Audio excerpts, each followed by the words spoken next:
My friends, wealth is not just about what you pursue, it's also about what you refuse. Yes, what you refuse. It's not only the deals you say yes to or the opportunities you chase, it's also the distractions, the wrong partnerships, and the toxic connections you learn to walk away from. Every single step you take towards success is either accelerated or delayed by the people you allow to walk beside you. They are either wind in your sails or an anchor dragging at your feet. Now, I'm not suggesting you isolate yourself completely and live like a hermit on some mountaintop. That's not what this is about, but understand, if you fail to identify and keep your distance from certain types of people, your journey to financial freedom will not only take twice as long, but will also be filled with unnecessary detours. The wrong association doesn't just cost money, it drains your energy, steals your focus, and blurs your vision until you can't even see where you're headed. Let's talk about this idea of distance. Too many people misunderstand it. Distance does not mean hate. It doesn't mean you look down on someone, pass judgment on their worth, or think yourself better than them. It simply means you've recognized that not every voice deserves a seat at your table, and not every opinion should be allowed to influence your direction.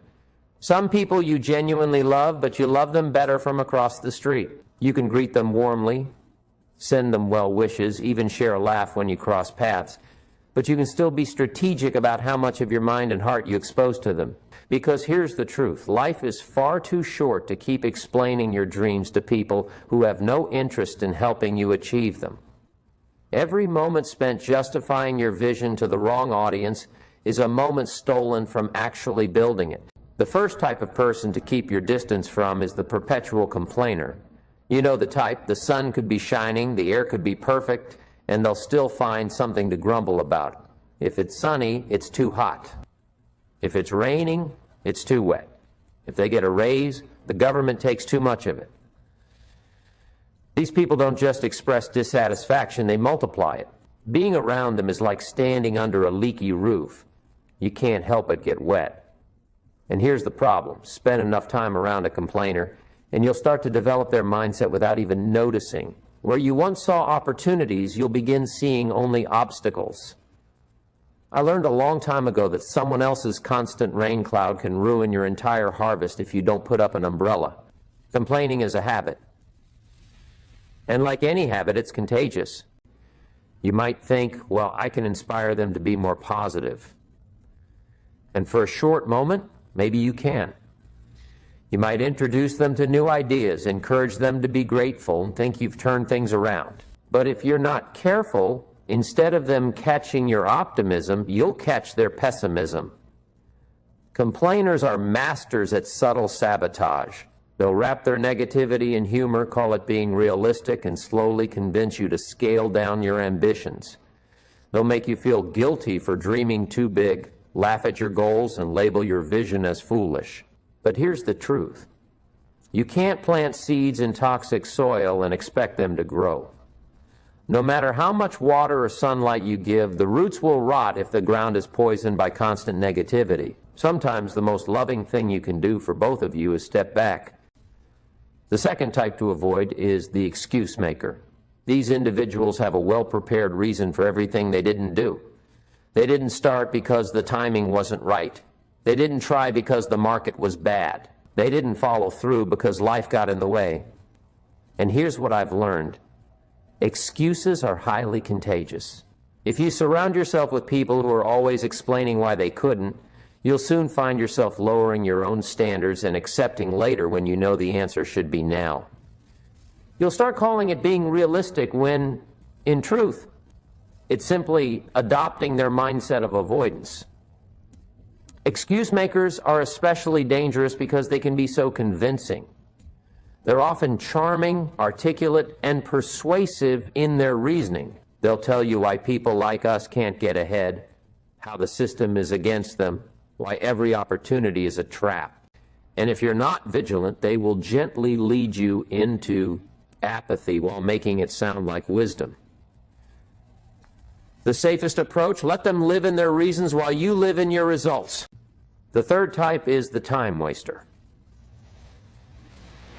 Time wasters aren't always malicious. Some are genuinely kind-hearted, even fun to be around. but they simply don't respect the value of a minute. They'll call you at 11 p.m. to discuss gossip that changes nothing in either of your lives.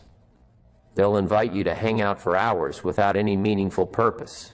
They'll rope you into activities that might be entertaining but do nothing to bring you closer to your dreams. And if you allow it, they'll slowly chip away at the hours you desperately need to invest in your goals. Remember this, money can be made, lost, and made again. But time, once spent, it's gone forever. Can't refund it, you can't buy it back, and you certainly can't earn interest on wasted hours. Some time wasters mean well, they simply crave your company. But you have to decide whether you want to live a life of comfort or a life of purpose. The uncomfortable truth is that you can't have both all the time. Some time wasters are easy to spot, but others are subtle.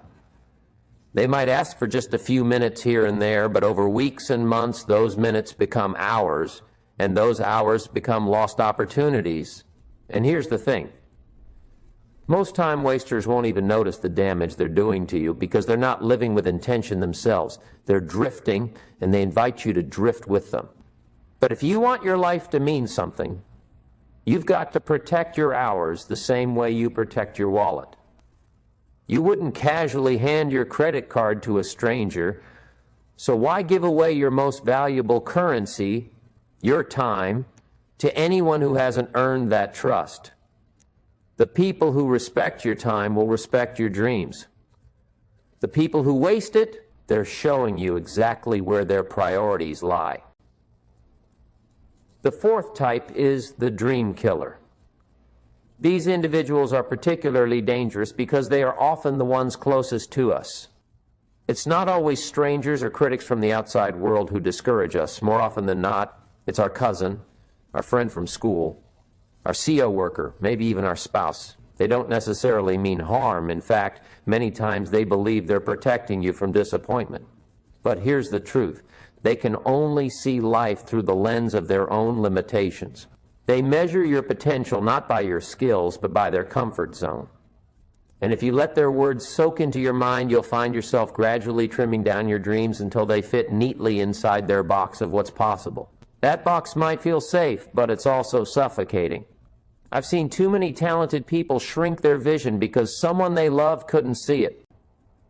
Protect your dreams like you'd protect a newborn because in their early stages, they're just as fragile. Now, here's something important.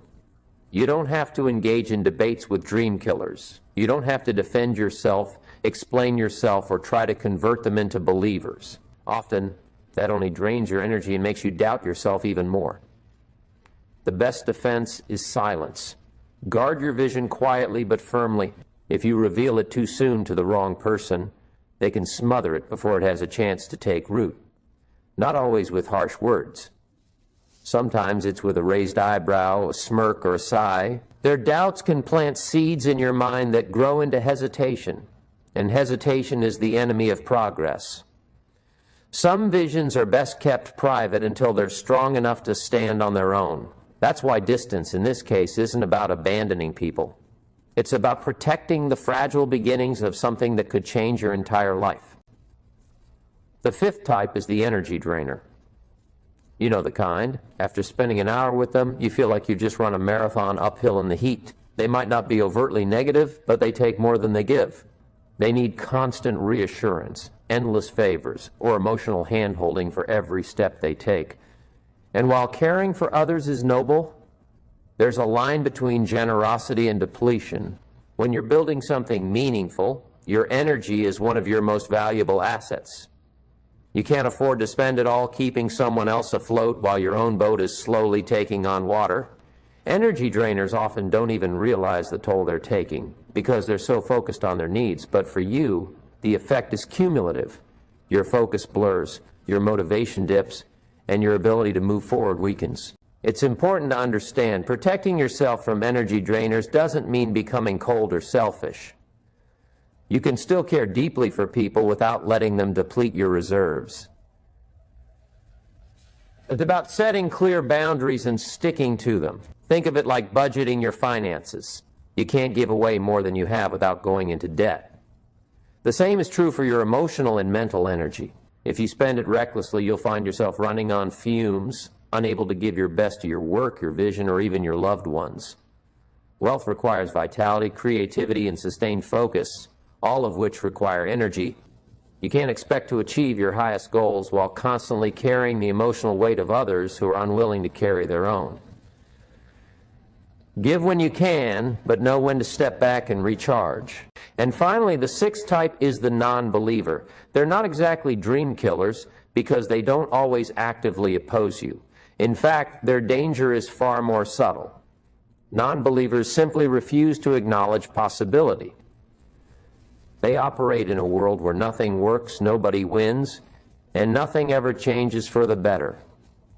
Because they've given up on their own future, they can't see the point in believing in yours.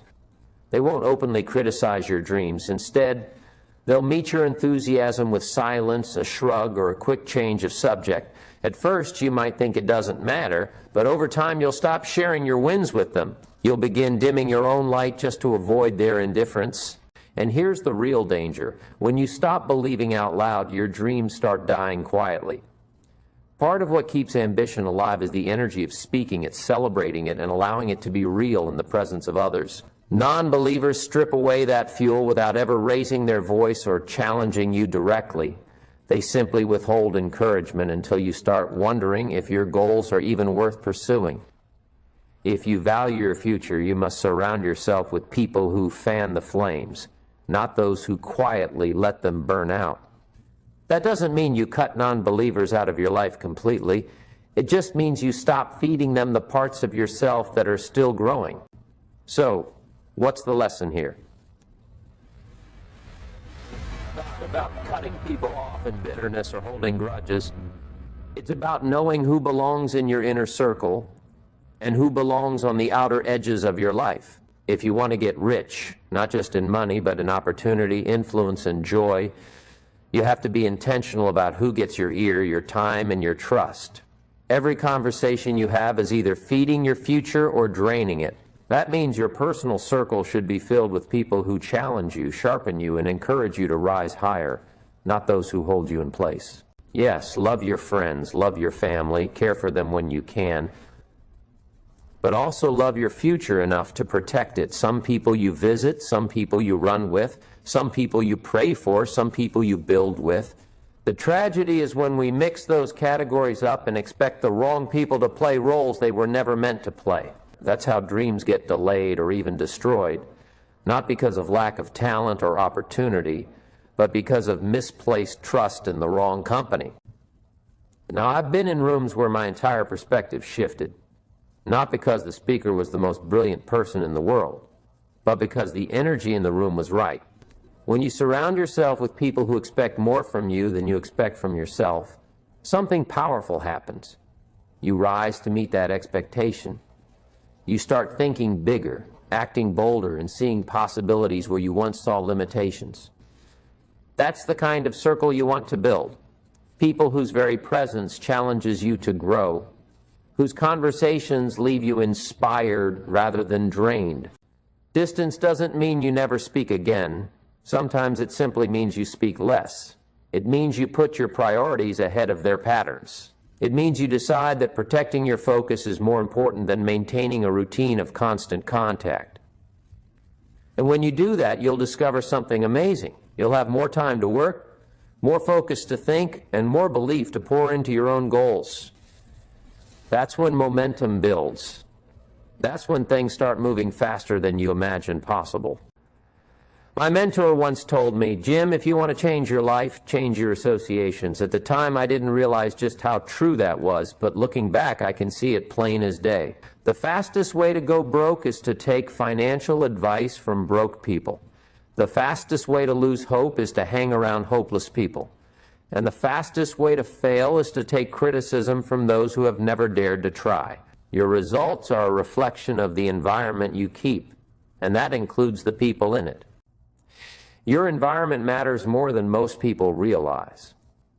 And I'm not just talking about the physical space where you live or work. I mean the emotional environment, the people you interact with daily, the conversations you engage in, the attitudes you absorb. If you spend your days around fear, doubt, and negativity, it will seep into your own mindset no matter how strong you think you are. But if you spend your time with people who are striving, growing, and believing, you'll start doing the same. This is not theory, it's fact. So here's my challenge to you. Look closely at the people you spend the most time with. Do they inspire you to push past your comfort zone? Do they challenge you to think bigger, do more, and become more? Or do they keep you comfortable, stagnant, and safe? Your answer to that question will tell you exactly why you are where you are right now. And if you don't like the answer, you know what needs to change. And my friends, the beautiful thing about distance is that it creates space. Space for you to grow, space for them to grow, and space for the right people to step into your life. The moment you stop entertaining the wrong influences, you make room for better ones. Protect your space. Protect your time, protect your mind, and watch how much faster you move toward the life you've been dreaming of. Because in the end, wealth isn't just built by what you do, it's preserved by what you refuse to tolerate.